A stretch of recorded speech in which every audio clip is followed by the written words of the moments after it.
நம சிவாய.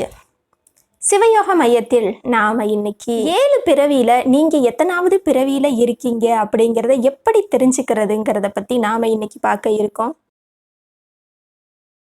மனிதர்களுக்கு எத்தனையோ ஆயிரம் பிறவிகள் எடுத்து தங்களுடைய கர்ம வினையை கழிக்க மீண்டும் மீண்டும் பூமியில பிறந்துகிட்டே இருந்தாலும் குறிப்பா பொதுவாக 7 பிறவி அப்படிங்கிறதுக்குள்ள நம்ம ஒரு சில விஷயங்களை பார்க்க இருக்கோம்.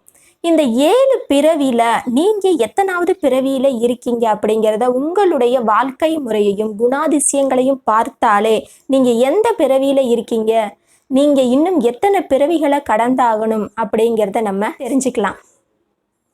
நீங்க தியானம் செய்ய தெரிஞ்சவங்களா இருந்தா போன பிறவியில நீங்க என்னவா பிறந்திருந்தீங்கிறத கூட தெரிஞ்சுக்கலாம். முதல் பிறவியில ஒரு மனிதருடைய வாழ்க்கை முறை குணாதிசயங்கள் எப்படி இருக்கும் அப்படிங்கிறத பார்க்கலாம். முதல் பிறவியில ஒரு மனிதனுக்கு எந்த ஒரு குறையும் இல்லாத நிம்மதியான ஆரோக்கியமான நல்ல ஒரு வளமான வாழ்க்கையும் குடும்பமும் கிடைக்கும்.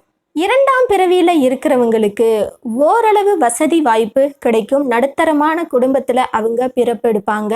இருந்தாலும் அளவுக்கு அதிகமாகவே சிற்றின்ப ஆசைகள்ல சிக்கி கொண்டு அதிலிருந்து எப்படி வர்றதுன்னு தெரியாம ரொம்பவுமே கஷ்டப்பட்டு அந்த மனநிலையோட அவங்க ரொம்பவும் ஒவ்வொரு நாளும் போராடிக்கிட்டே இருப்பாங்க. மூன்றாம் பிறவியில இருக்கிறவங்களுக்கு அளவுக்கு அதிகமான திறமைகள் இருக்கும். அது எந்த விதமான திறமைகளாக இருந்தாலும் சரி, எல்லா விதத்திலையுமே அவங்க திறமைசாலியா இருப்பாங்க. அவங்கள குறையே சொல்லவே முடியாது. அந்த அளவுக்கு அவங்களுக்கு முழு திறமைகள் இருக்கும்.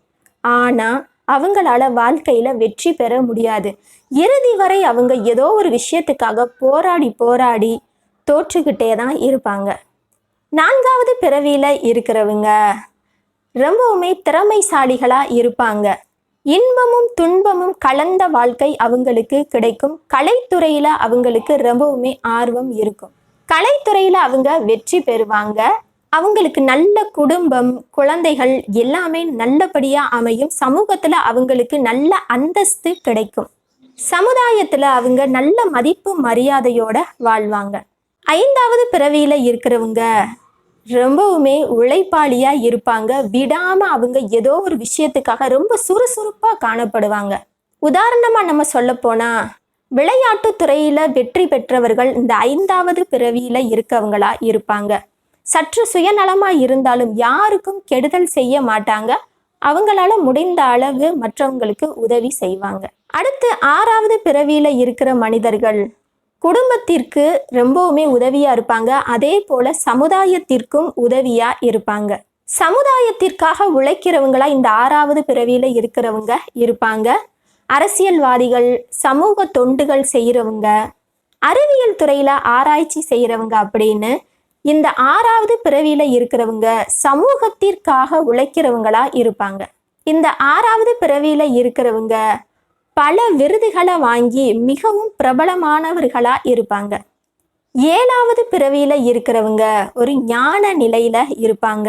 அவங்களுக்கு எதிலுமே பற்று இருக்காது. அவங்க மற்றவங்களுக்கு நல்லது செய்யணும் அப்படிங்கிறதுலயே அவங்களுடைய கவனம் இருக்கும். ஏழாவது பிறவியில இருக்கிறவங்களுக்கு திருமணம் நடக்காது. அப்படி திருமணம் நடந்திருந்தாலும் அவங்களுக்கு குழந்தைகள் இருக்காது. அவங்களுடைய கவனம் எல்லாமே சமுதாயத்திற்காகவும் அல்லது இறை வழிபாடிலும், அதாவது ஆன்மீகத்துல ரொம்ப அவங்க ஈடுபாடா இருப்பாங்க. இந்த மாதிரி 7 பிறவிகளை நான் ரொம்பவுமே சுருக்கமா சொல்லியிருக்கேன். இந்த பிறவிகள் பற்றிய விஷயங்கள் இன்னும் நிறைய விஷயங்கள் இருக்கு. அதை நம்ம அடுத்த பதிவுகள்ல பார்க்கலாம். நம சிவாய.